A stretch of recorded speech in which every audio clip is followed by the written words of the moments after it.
Талат Џафери на одвоени средби со американскиот и со францускиот амбасадор Джес Бейли и Кристијан Тимоние информираат од кабинетот на председателот на собранието. Разговори за случувањата по крвавиот четврток, како и за следните активности на собранието во насока на формирање влада и излез од политичката криза. Според најавите, неделава се очекува службен весник да ја објави одлуката за избор на председател на собранието. Одлуката се уште не е објавена, а останува дилемата дали Талат Џафери и покрај сите недостатоци во процедурата за избор на председател на собранието е избран со 61 глас. Оваа дилема како прашање ја постави и новинарот Васко Ефтов во разговор со колегата Исен Салиу во својата емисија во Центар. Ефтов посочува дека остана да лепди дилемата дали Талат Џафери е со 61 глас во македонското собрание. Настрана сите оние фаули во демократската процедура, коментира тој, ако Талат Џафери не е избран со 61 глас во македонскиот парламент, тогаш влегуваме во една многу нестабилна, многу кревка и многу неизвестна политичка и демократска иднина, а во меѓувреме продолжуваат и партиските преписки преку соопштенија.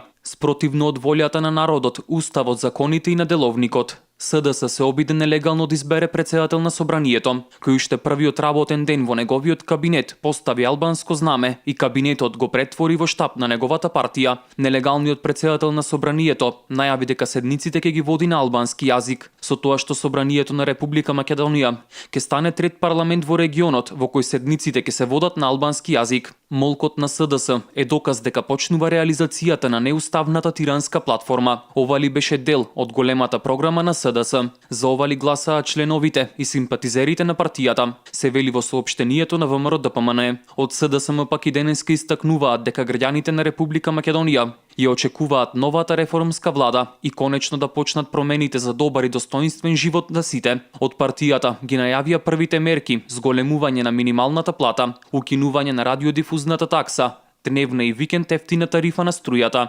Ѓорѓе Иванов мора да го додели мандатот за составување влада. Мнозинството граѓани одбраа промени и гласаа за програмата на новата влада, која ја штити унитарноста на државата. Формирањето нова влада и спроведувањето на реформските приоритети е врвен државен интерес и секое постапување против државните интереси е кривично дело. Апелираме до сите да постапуваат разумно и законски, за да се овозможи мирен и сигурен трансфер на власта, се вели во соопштението на СДСМ.